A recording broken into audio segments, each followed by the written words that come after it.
Hello. So it's just been announced that Celeste is going to be Hero of the Month for September 2021. Right, I've done a few videos on Celeste before, but we'll just kind of go through it again because she's Hero of the Month, right? Right, so Celeste, as I've said before, is the best healer in the game, right? Like I said, she's a mage healer now. Last time I did a video on her, she was control healer. They changed her to mage healer, probably for the upcoming ascension, because of the skill trees and whatnot that are class based on your first role. They wanted her on the mage tier, I suppose. Anyway, it says just like a day flows into night, Celeste changed her forms. Gleaming sunlight grants life, while the shadow of night opens up her darker traits. Nobody knows if she can keep that delicate balance under her control for much longer. Right, so she has 4 skills, like her 2 fates. This makes you Celeste a very unique hero, right? So she only spends 50% of her energy to do her ults, right? And that switches her to light form. When the skill is used again, switch to dark form. So if she has 100% of energy, she will go to light and back to dark. So like a full cycle, it's kind of like day-night cycles. All right, so 50% energy is half a day. 100% energy is is a full day, right? So that's kind of like she's the day-night cycle. Her dark form puts down a cursed flame that blocks healing on the enemy team.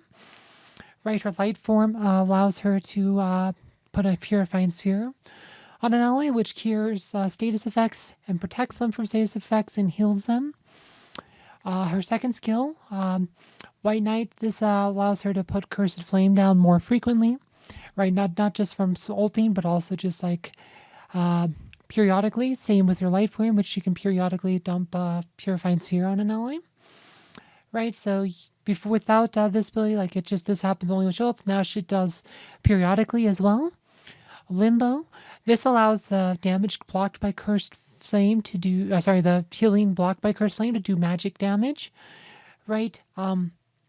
Right, the purifying. Oh, this is what lets them purifying sphere like block negative status effects. It doesn't do that till you get limbo, but this is again purifying sphere blocks status effects. And then Zenith. This is probably one of the most game-changing abilities, like I said, in the game, right? Because now her basic attacks do magic damage, and for basic attacks, Celeste probably does the best, most powerful basic attack in the game, just because she hits for like 100k.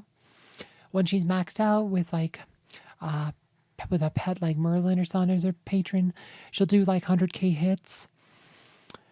Right, it says right here 96,135. So that's with a magic attack. So that's it's a pet that's maxed magic attack. Right, so almost 100k hits. Right, so and then her light formed, her basic attack does heals, single target heals. Right, so this is really, really powerful. Right, then you have your glyphs. Right, so Celeste. I guess it depends, probably magic penetration just because of how much DPS she can do, and then you probably want to do magic attack and intelligence. She has pretty low health, so you might want to do health before magic defense. But generally speaking, these 3 first and then these 2 after the fact. But probably magic defense last. But I mean, it just kind of just depends on what you need. If you're, don't need her for the DPS as much, you might want to focus more on the healing stuff and the health first. Her artifacts. Her primary artifact is magic attack. It's 32k magic attack, but it's because she only needs 50% energy.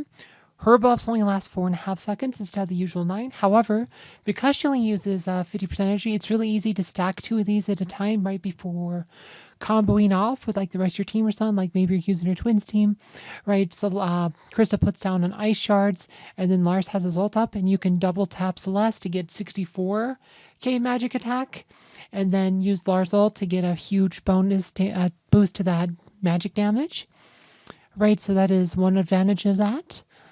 Right, and then she has a standard magic penetration, magic attack book. Pretty good. And then, of course, Ring of Intelligence, which, gets her magic defense and magic attack. Right, so generally speaking, because of her, the way she works, this is probably the first artifact you want to work on. And then you probably want to do either this one or this one. This is more magic attack, but this is more magic penetration. It just really depends, again, how much you're using her to attack versus healing. Right?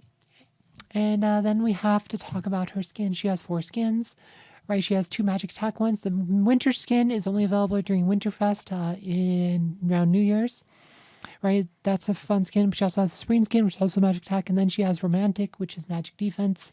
Generally speaking, you probably want to do the magic attack skins first, then intelligence, then romantic skin is the order. But yeah, and then she has 3 pets she can patron with, right? She can use Merlin, Axel, or Biscuit. All of them can be good. Axel allows her not to be one-hit KO. You don't see Axel on the list because that's what she has patroned, right? Doesn't allow her to be one-hit KO. It's pretty good. It's what I use a lot of times. Merlin lets her use Cursed Flame more often, but most importantly, it actually buffs magic penetration. It's the only pet that buffs magic penetration. Adds 9,957.6 when matched out. Like I said, Merlin Patron allows Celeste to do maximum damage to like an Astaroth and a few other heroes, right? There's not many heroes who have enough magic defense to not take full damage from Celeste with Merlin Patron, right? And then there's Biscuit, who, main reason you want Biscuit is you want Celeste to try to strip buffs, right? To try to strip out Serenity with Sebastian. There's uses. I don't think Celeste's the best hero for it, but Biscuit can be a fine patron for her. If Merlin and Axel are needed on other heroes, like say you're in a twins team, right? You want Axel on Lars because you're taking on Kark or something, so you don't want Lars to be one hit, right? And Merlin's gonna be on Krista, so you have Biscuit as the one left over, right? So Biscuit again, just makes it easier for Celeste to have a pet in pretty much any team. Right, so Celeste, Hero of the Month. She is one of the best heroes in the game.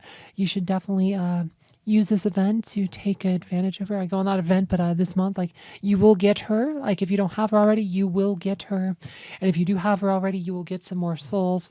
Right, this is, like I said, she's the best healer in the game, and I highly recommend her. Anyway, I hope you guys found this video informative. Thank you for watching.